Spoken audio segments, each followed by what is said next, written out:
Có những năng lực không phải là sức mạnh mà là lời nguyền và gánh nặng. Trong Undead Unluck, năng lực phủ định không đến từ bản thân người sở hữu, mà là trò chơi tàn nhẫn Chúa bày ra để hành hạ con người. Các Negators mang trong mình năng lực phủ định lại luật lệ của thế giới. Mỗi khi năng lực thức tỉnh sẽ luôn đi kèm với bi kịch. Chỉ khi họ học được cách sống chung và vận dụng năng lực này thì nó mới trở thành sức mạnh. Nói qua một chút thì năng lực phủ định được chia ra làm hai loại. Loại tự mục tiêu là người sở hữu chỉ có thể dùng năng lực của họ lên chính mình. Còn ngoại mục tiêu thì người đó có thể thi triển sức mạnh lên người khác, nhưng lại không thể áp dụng lên bản thân. Để hiểu thêm về các năng lực này, hôm nay tôi sẽ tổng hợp những năng lực phủ định đã từng xuất hiện trong manga Undead Unluck. Lưu ý là có một số nhân vật ít xuất hiện hay không đủ thông tin thì tôi xin phép lướt qua nhé.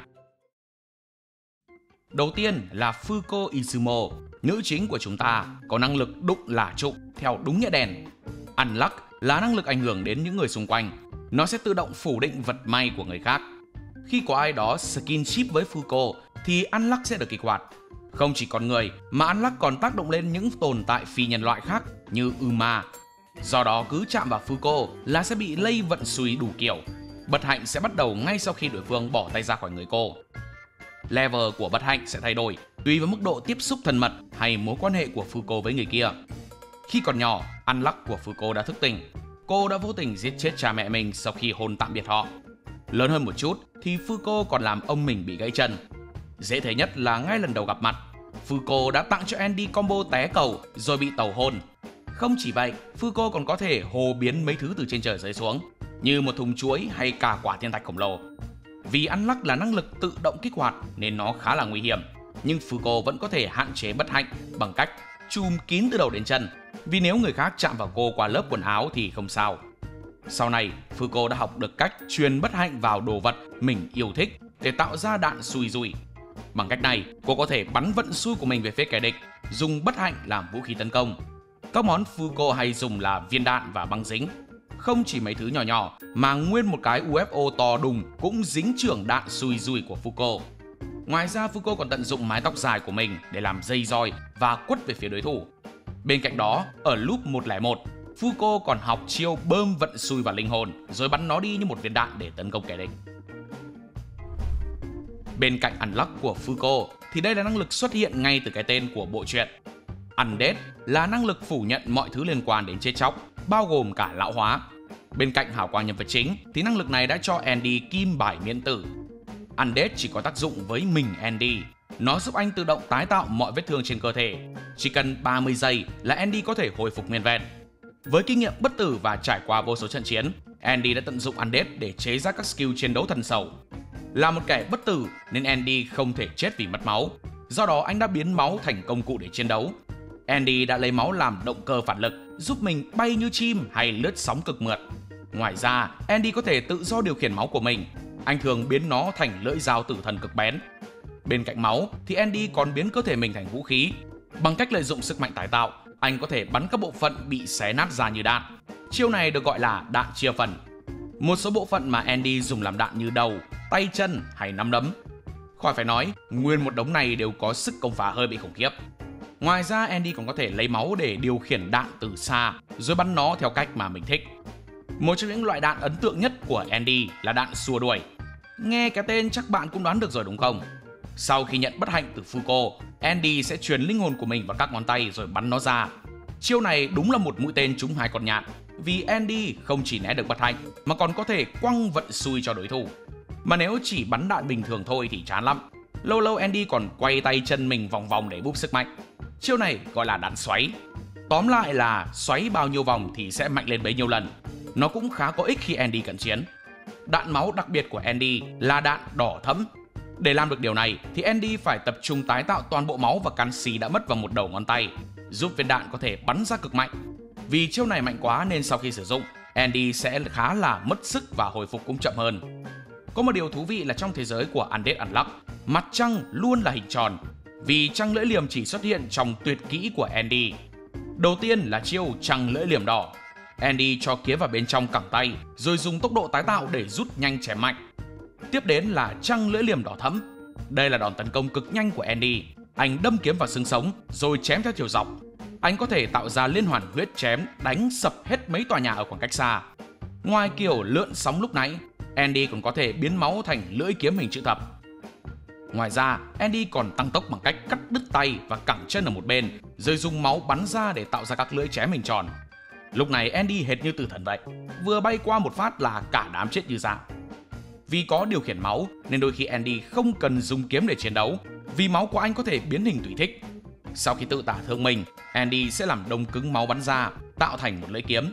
Không chỉ ở tay mà Andy còn có thể tạo ra lưỡi kiếm máu ở bất cứ đâu.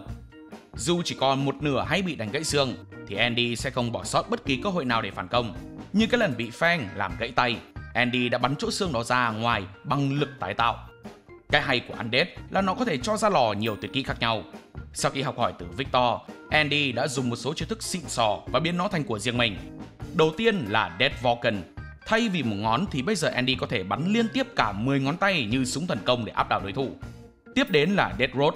Andy đã tạo ra con đường chết chóc bằng cách biến máu thành vòng xoắn ốc cuồn cuộn rồi đâm thẳng vào đối thủ.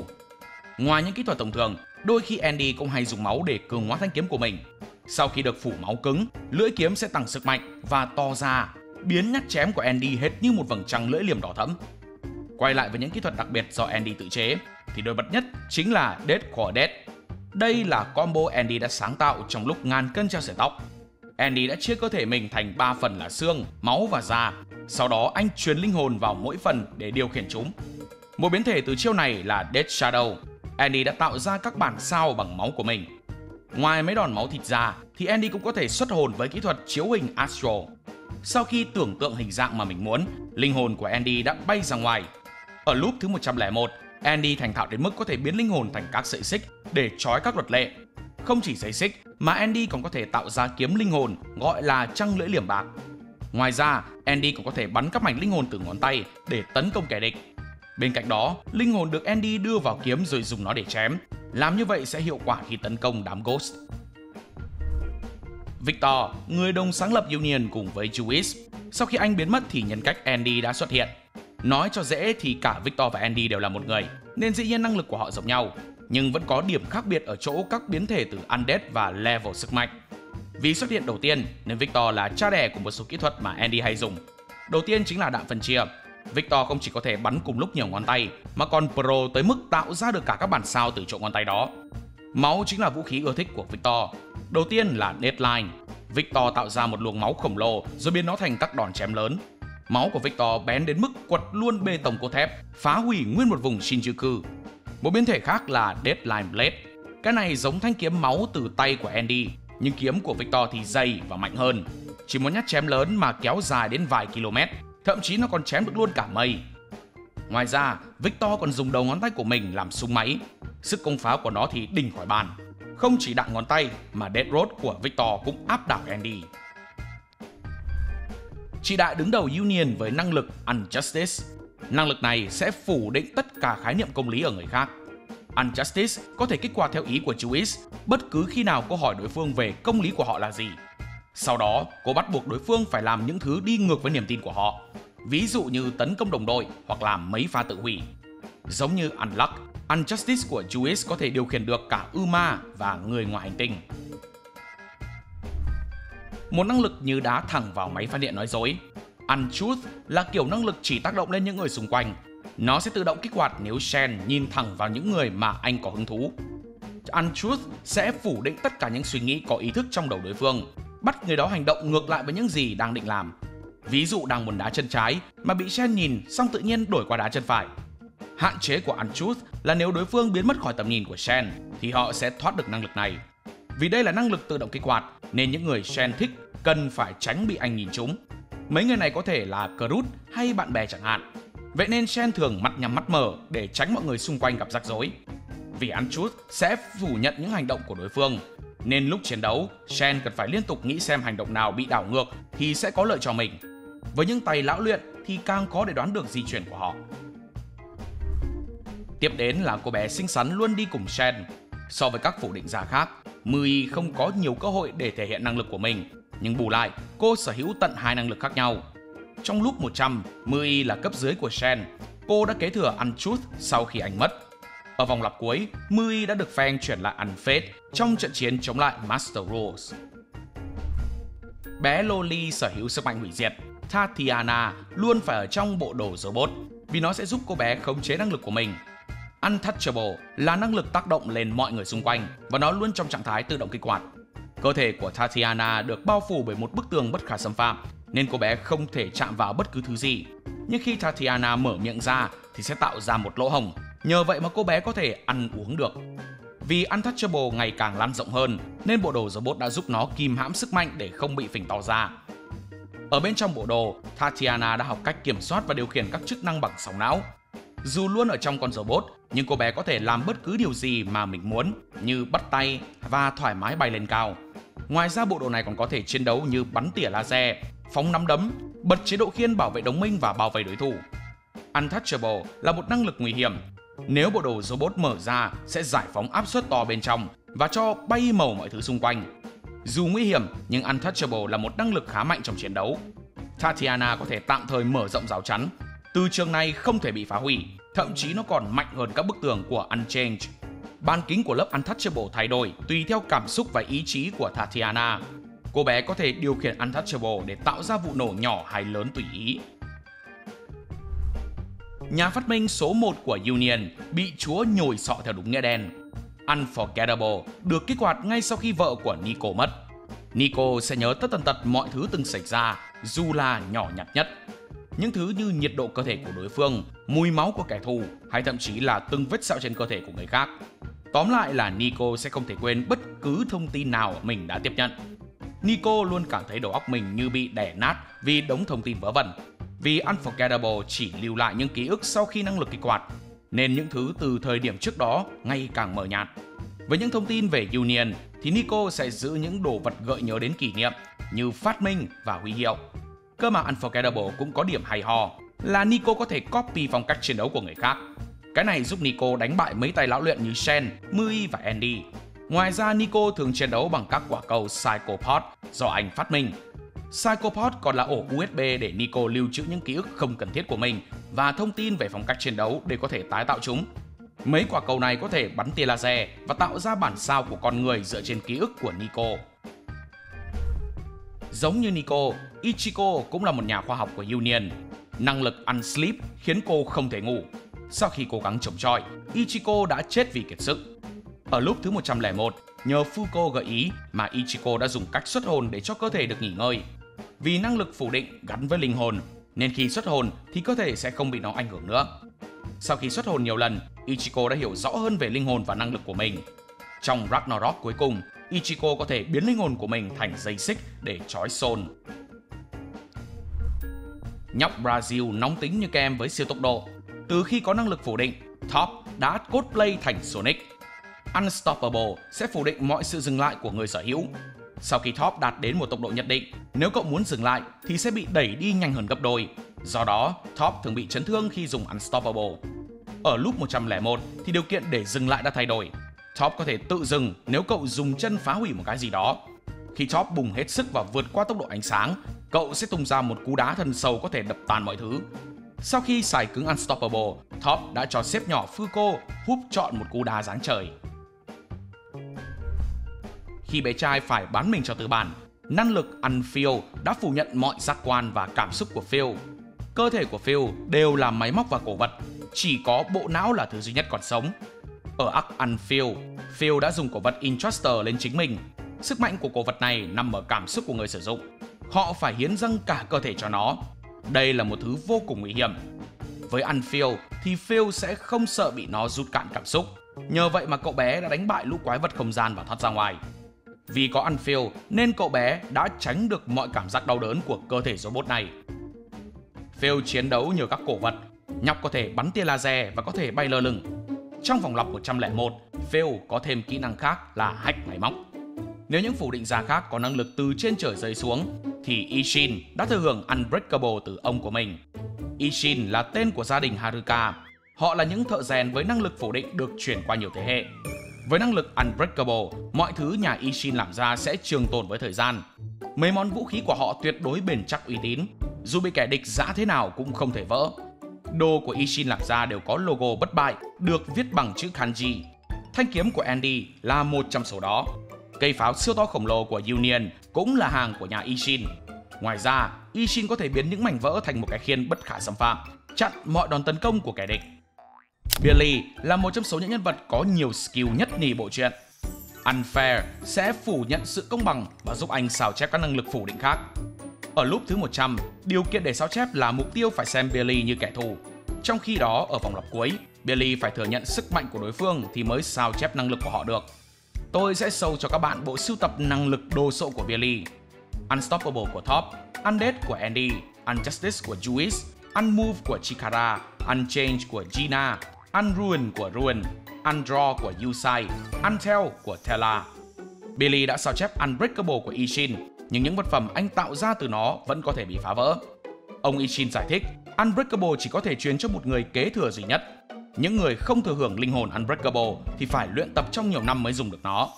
Trong đó có hai năng lực không rõ Billy đã copy từ ai, đó là Unbalance và Undefinition. Unbalance là năng lực phủ nhận sự cân bằng. Năng lực được kích hoạt sau khi Billy chạm vào mục tiêu. Sau khi anh buông tay ra thì tòa nhà đã trở lại như cũ. Billy có thể cho nghiêng nhiều tòa nhà cùng một lúc và phá hủy toàn bộ các dãy nhà trong thành phố.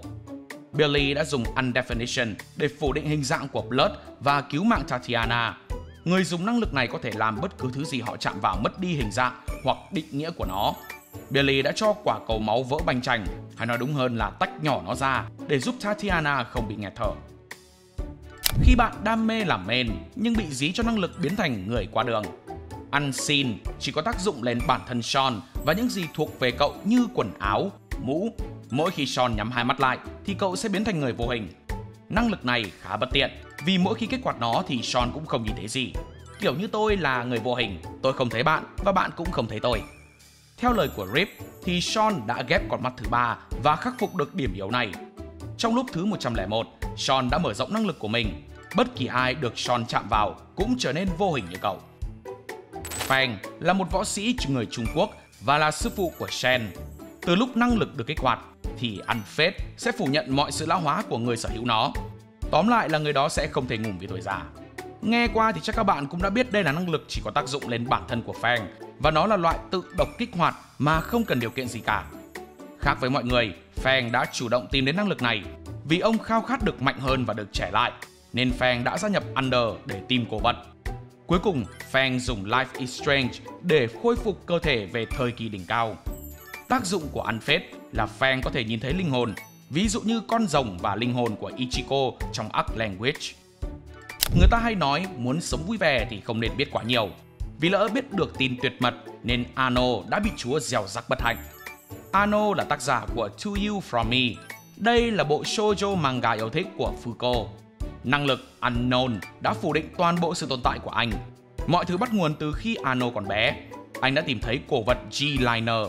Vì là người đầu tiên chạm vào nó nên anh đã thấy toàn bộ sự kiện của quá khứ lẫn tương lai trong vòng lặp hiện tại. Ngay chính lúc đó, Chúa đã biến anh thành người phủ định để bảo mật thông tin. Dù Ano có cố gắng hét to hay làm gì đi chăng nữa cũng vô ích, vì Unknown sẽ phủ định mọi cố gắng được chú ý, khiến cho Ano từ đó đã biến thành một người vô hình. Không chịu thua số phận, Ano đã dùng G-Liner để vẽ manga, rồi sống dưới danh nghĩa họa sĩ Ano Eun. Nhờ vậy mà mọi người đã nhìn thấy anh. G-Liner biến mọi thứ Ano vẽ ra thành hiện thực, như cánh tay của Andy hay máy bay. Có điều những thứ này chỉ tồn tại tạm thời, sau đó biến mất. Trong trận chiến với Uma Autumn, khi G-Liner bị phá hủy thì nó cũng đã giết chết danh tính của Ano, khiến anh một lần nữa trở thành người vô hình. Tella là đồng đội vào sinh ra tử với Billy. Ngay lúc quân địch tấn công, năng lực Untell đã được kích hoạt, khiến Tella không thể báo tin cho mọi người. Untell chỉ có tác dụng với mình Tella. Nó sẽ phủ nhận tất cả các phương thức giao tiếp. Dù Tella có cố gắng nói, gửi tin nhắn hay thậm chí cậu muốn chạy đi báo tin cũng không được. Ở loop thứ 101, vì muốn cứu Billy mà Tella đã vô tình nâng cấp năng lực của mình. Untell biến cơ thể cậu thành một lá chắn, khiến các đòn tấn công không thể xuyên qua được. Sau này Tella đã dùng loa đọc sóng não, nhịp tim và các hành động tiềm thức khác để tạo ra lời nói. Không chỉ để giao tiếp, mà dàn loa này còn tạo ra được âm thanh để tấn công đối phương. Tay đấm tàn bạo nhất nhì Union với năng lực Unavoidable. Mỗi khi Void vô thể tấn công, năng lực này sẽ phủ nhận mọi khả năng né tránh của đối phương. Nó sẽ khống chế cơ bắp, khiến mục tiêu xịt keo tại chỗ và không thể tránh được các đòn đánh của Void. Có một cách để chống lại năng lực này là bạn phải chịu đòn sau đó nhân lúc Void không để ý rồi phản công. Điểm yếu của Unavoidable là nó không thể ngăn sự tái tạo của Andy. Unchanged. Đây được mệnh danh là một trong những năng lực mạnh nhất của Undead Unluck. Unchanged có thể phủ nhận sự thay đổi của bất kỳ đối tượng nào hay vật thể nào, kể cả không khí và nước. Khi năng lực thức tỉnh, Gina đã vô tình đóng băng không khí xung quanh và làm 40.000 người ở đó chết vì ngạt thở. Gina thường nhào nặn không khí theo ý thích, rồi biến nó thành vũ khí như nắm đấm hay thanh kiếm khổng lồ. Cô dùng Unchanged để tạo ra các màn rào chắn với nhiều hình dạng khác nhau. Các rào chắn này rất chắc chắn, chúng giúp Gina né mọi đòn tấn công mình. Nhưng nó vẫn có điểm yếu, chính là lỗ nhỏ nằm ngay ở dưới chân của Gina. Chỉ cần nhắm vào đó là sẽ phá hủy được tường thành của cô. Ngoài ra, Gina còn tạo ra được khiên chắn không khí và di chuyển mọi thứ bằng ý nghĩ. Ở loop thứ 101, cô nàng đã có nhiều đất diễn hơn để phát huy khả năng của mình. Với tài năng bất biến, Gina đã cố gắng nâng đỡ UFO để nó không bị rơi. Không chỉ giữ nguyên cái UFO, cô còn giúp Phil không bị cháy máy khi cả hai đang rơi bên ngoài phi thuyền. Sau khi hiểu được sức mạnh của mình nằm ở tinh thần, Gina đã tạo ra nắm đấm bằng cả linh hồn để chống Uma Change. Ngoài chiến đấu thì Gina còn dùng Unchange để làm mình trông trẻ hơn, bằng cách đóng băng lớp trang điểm trên mặt. Bên cạnh những năng lực chỉ tác động bên ngoài, thì chúng ta có Unrepair, một năng lực chỉ được kích hoạt khi bạn làm mục tiêu bị thương. Unrepair của Rip sẽ phủ nhận chữa trị các vết thương mà anh gây ra cho người khác. Bất kỳ vết thương nào từ Rip sẽ đều không thể chữa khỏi, vậy nên kẻ địch có thể mất mạng dù chỉ là một vết cắt nhỏ. Cách duy nhất để có thể chữa trị vong vô hiệu hóa Unrepair là giết chết Rip. Một trong những chiến thuật của Rip là anh thường nói cho đối phương biết cách vô hiệu hóa Unrepair. Sau đó khi mục tiêu cố gắng giết Rip để thoát nạn, thì Unrepair sẽ biến hành động đó thành cố gắng chữa trị rồi phủ định nó. Nhờ vậy mà Rip sẽ không bị giết, còn kẻ địch, cô lấy đá đập chân mình. Năng lực này hoạt động dựa trên ý thức của đối phương. Nếu người kia cố gắng cầm máu thì cũng sẽ bị phủ nhận. Khi Andy tự chém mình để tái tạo, cũng được xem là cố gắng chữa trị. Nhưng trong trận chiến với Andy, Rip đã mắc sai lầm chí mạng. Vì lúc đó Andy tái tạo là để chiến đấu bảo vệ Fuko với Chikara. Andy tái tạo được vì mục đích của anh là để tấn công chứ không phải chữa trị. Việc tái tạo lúc đó chỉ là tệp đính kèm nên Unrepair không thể kích hoạt. Nói đến Rip thì chắc chắn là phải có Latla. Cô thầy bói luôn sát cánh bên anh. Năng lực phủ định của Latla là Untrust. Nó sẽ phủ nhận mọi tiên đoán của cô. Trước đây, Latla có thể tiên đoán mọi thứ với độ chính xác hoàn hảo. Nhưng vì Untrust mà những tiên đoán của cô đã bị chệch hướng, hay nói cách khác là sự việc sẽ xảy ra theo cách hoàn toàn ngược lại. Ví dụ như đúng ngày em gái phẫu thuật thì Latla nhận được năng lực Untrust khi nó khiến cô đưa ra lời tiên tri sai nên em cô đã bỏ mạng. Nhưng trong chiến đấu thì Untrust cũng khá có ích. Khi Latla kết hợp năng lực này với tài tiên tri của mình, có thể giúp cô chuyển hướng các đòn tấn công. Creed là chuyên gia sử dụng vũ khí. Anh dùng chúng một cách thành thạo và chính xác trong chiến đấu. Do đó với năng lực Undecrease thì trên chiến trường, Creed như hổ mọc thêm cánh. Undecrease giúp cho súng của Creed không bao giờ hết đạn. Cũng giống như khi chơi game, bạn chỉ cần nạp VIP một lần rồi tha hồ xài đến chán thê thì thôi. Dù năng lực này rất ngon, nhưng Undecrease vẫn có hạn chế của nó. Creed phải dùng hết số hàng đang có thì mới được phiêu tiếp.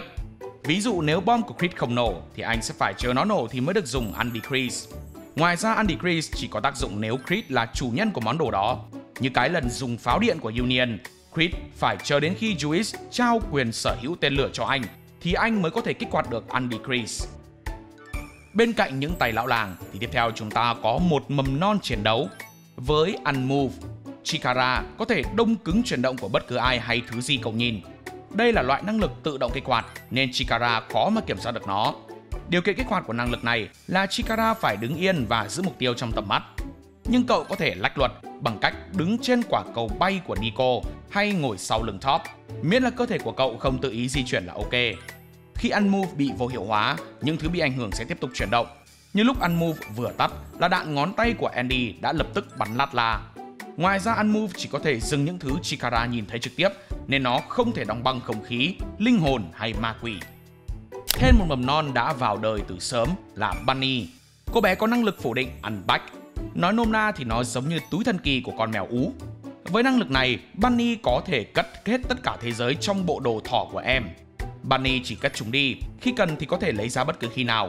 Bên cạnh đó, cô bé có thể hút nhiệt lượng từ thứ khác vào bộ đồ của mình. Bunny đã hấp thụ hết nhiệt của Sun, sau đó bốc hỏa vì sức nóng điên đảo của nó. Mọi thứ bị Bunny nuốt có vẻ đều có mối liên kết với cô bé. Khi Sun bị bắt giữ bởi Unback, lượng nhiệt mà hắn tỏa ra cũng ảnh hưởng ngược lại, khiến Bunny bị luộc chín theo.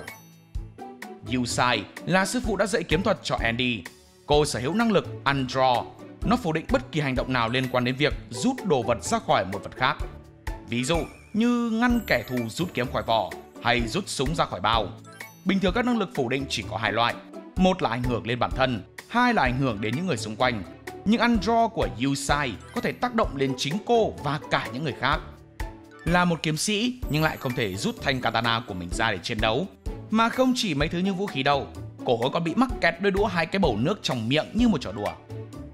Engine là một đầu bếp ramen xuất sắc với năng lực Unburn. Khả năng này phủ nhận mọi hình thức đốt cháy trong một bán kính nhất định.